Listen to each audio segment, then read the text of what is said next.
Hey guys, it's Sharon, and today we are going through all of the products I have decluttered from my collection in the first month of 2025. This is everything I've decluttered in January. Some of these were things that I pulled out right at the beginning of the month as things that I had identified I didn't really care for anymore and wanted to leave my collection.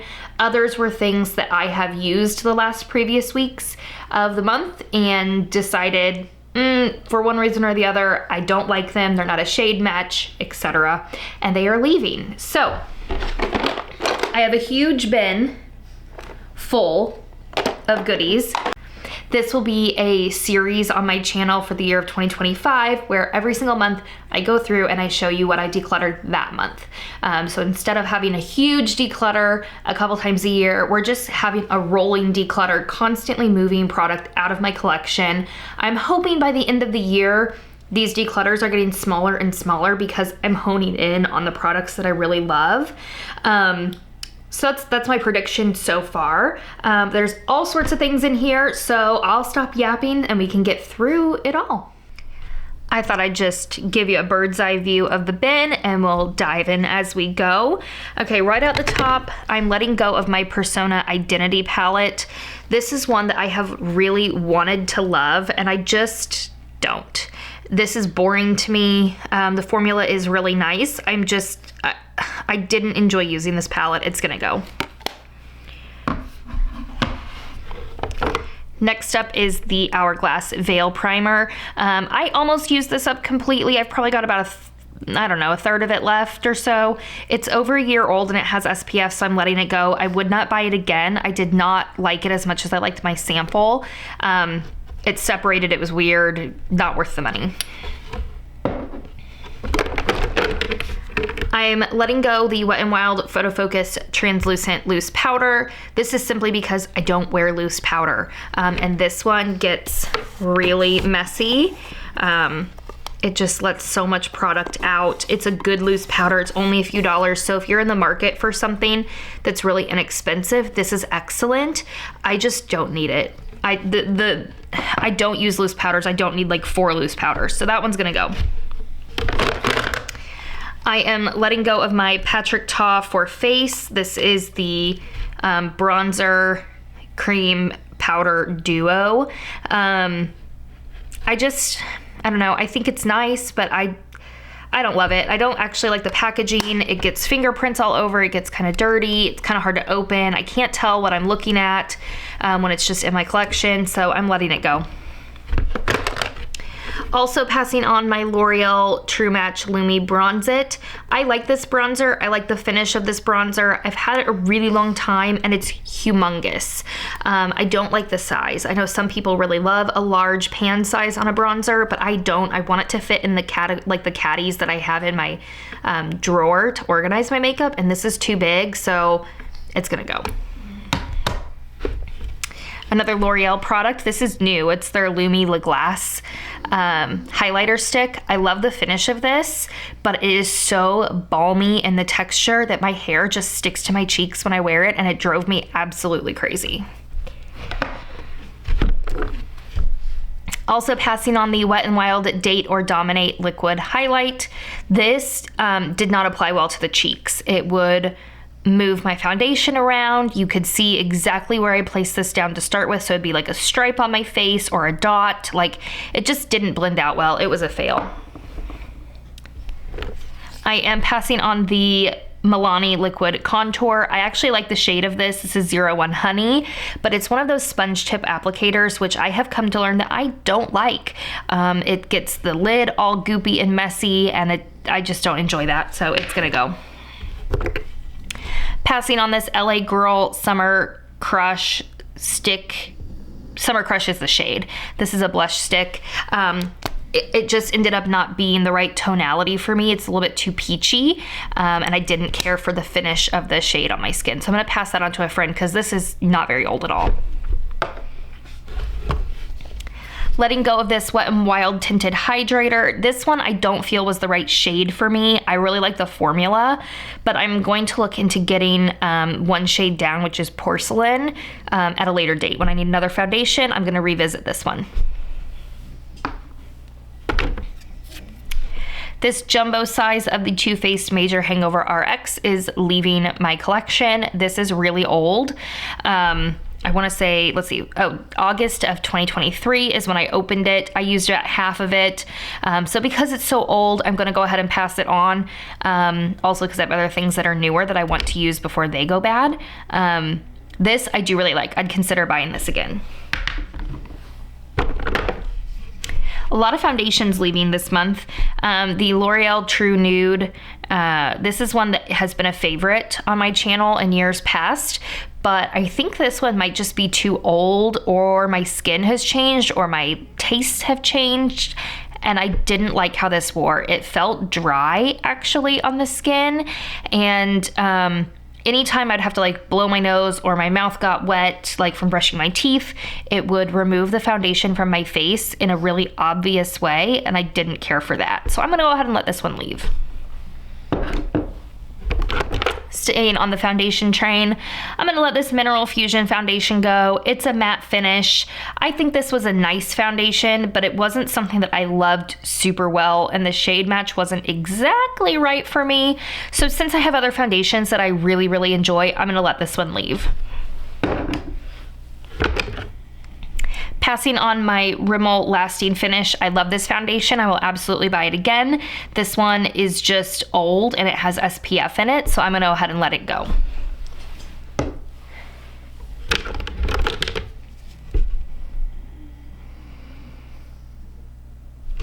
I am passing on this Tier foundation in the Aura finish, which I believe is the glowy finish. I kind of get them confused. Whichever one's in the silver packaging, I didn't like it. I have a couple of the other finishes that I liked better. This one, not my favorite. Passing on the Essence Stay and Play Cream Gel Liner. This is in brown. Mine just dried up really fast. I barely used it and it's already pulling away from the pot. It was not easy to glide on. If you're in the market for a gel eyeliner, this is not it. Spend a little bit more and get like a L'Oreal one or something. All right, this is the ABH Cream Bronzer in Sunkissed. I think I got this in like a BoxyCharm box quite a while ago, so it's pretty old because I haven't had that subscription in a long time. This I ultimately decided was not the right tonality for me. It's way too terracotta-y warm, and I didn't like the way that the shade looked on me. But the formula was nice. I liked applying it. I enjoyed everything else about it. So if this shade will work for you, give it a try.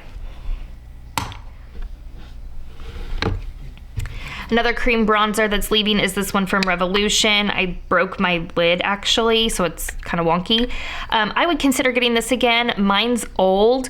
I have other ones that I like a little bit better, that match me a little bit better in terms of shade, but this one I would consider getting again. But because it broke and it's old, it's leaving.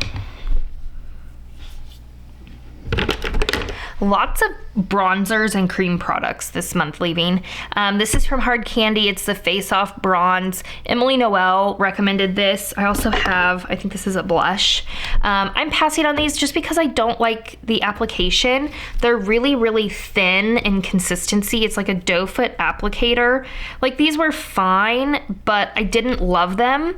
I'm learning that in a cream product, I really like a stick applicator. Like this was just too thin for me. I'm gonna let them both go.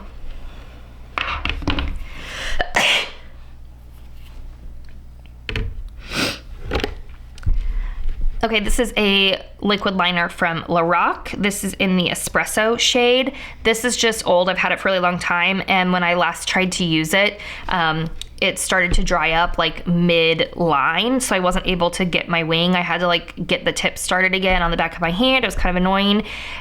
So for that, I'm going to go ahead and let it go. This was fine. If it was like $10 or $12, I might consider getting it again. But I love the Too Faced one better, so I probably won't buy this again. All right, passing on my KVD Liquid Contour in Fair. This is another one that has that really thin consistency, kind of like the Hard Candy. And I just determined I don't love that thin consistency. I do like that shade better than this. I think this was a better shade match for me. It is supposed to be like a liquid contour, but it was just too thin of a formula for my taste, and I'm gonna let it go. Passing on my L'Oreal blush stick in 45 Sexy Flush. I did like this, but I have other blushes I like better, and this one's just going to go ahead and leave.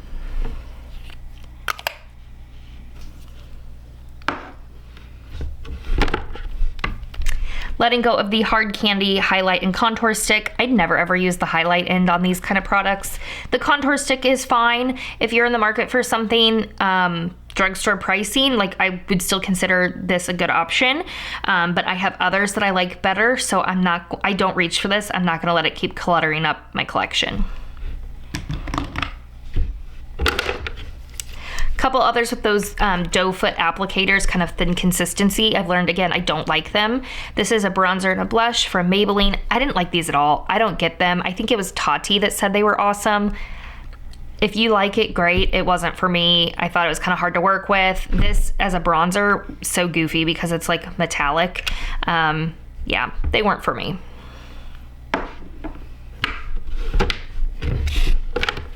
Got a couple of highlight wands. Another product that I learned, I don't like this applicator. This is like the dupe for the Charlotte Tilbury where it has a sponge tip applicator. I don't like that. That's not what I want in an applicator. They're messy, they're yucky. I'm gonna let them both go. This one's LA Girl, this one's Essence. Both were fine, but mostly it's the packaging that's making me pass them on. Another liner, this is from Lancome. It's the Ultra Precise Waterproof Liner. This one has a really fat felt tip applicator, and I don't like that in an eyeliner. I think I got this during their like 50% off 21 Days of Beauty sale or whatever. It's fine if you like a felt tip and you like Lancome, go ahead and get it.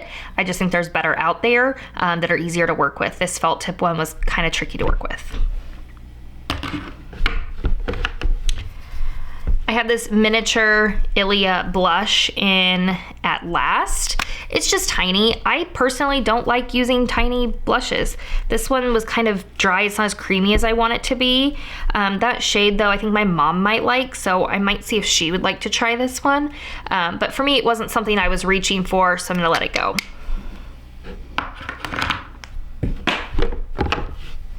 Another cream blush. This one's from Winky Lux. I have the bronzer in this applicator that I'm going to go ahead and keep, but the blush I determined was not one that I was reaching for or liked the shade of. A little bit too, I don't know, warm for me.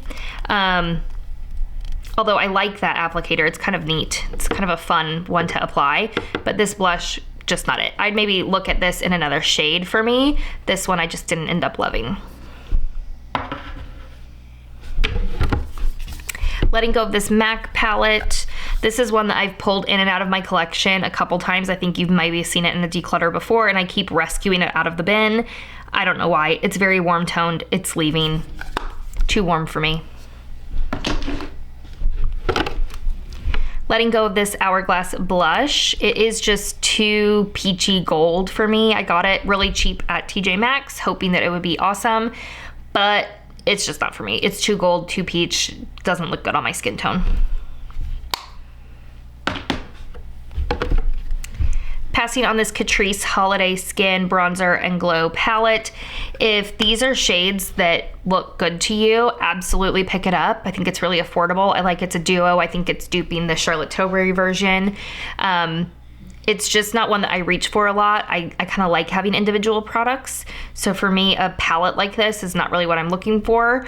But I did like them both separately and then used together as well. Mine kind of has a funny smell because it's pretty old at this point, so I'm letting it go. And last is another cream blush. This is from Milk Makeup. I don't like this packaging. I don't like that I have to twist off the lid. I thought this one is really stiff. Not as creamy, and again, a little too peachy for me. I forget exactly how I got this one. I think it's a mini, or is it full size? I don't know. It must have come in a BoxyCharm, but it's too peach for me. So it's gonna go. So that was a total of 34 products that you saw there. I did actually just give my sister-in-law 2 others, a Patrick Ta blush bronzer, or no, like the blush cream duo, the blush version of that bronzer you saw. I gave that to my sister-in-law. I just visited her. She has a new baby. So I thought she would really like it, and she said yes, she wants to give it a try, so I gave her that, and I also gave her a Laura Geller eye palette. So that would be 36 items that left my collection in the month of January. That's really good. That's a lot. So I hope you enjoyed. I hope you will enjoy this style of declutter going through 2025, where I do a roundup of products at the end of the month of things that are leaving. So that way I'm really honing in on my collection, knowing that the things that I have, I really love. So far, I'm really enjoying this process. Stay tuned for monthly and weekly videos on my everyday makeup drawer, my favorites and fails, and then that end of the month declutter. Subscribe if you made it this far and you're not yet subscribed. I'd love to have you. Give this video a thumbs up if you like this style of video, and I will see you all in my next one. Bye, guys.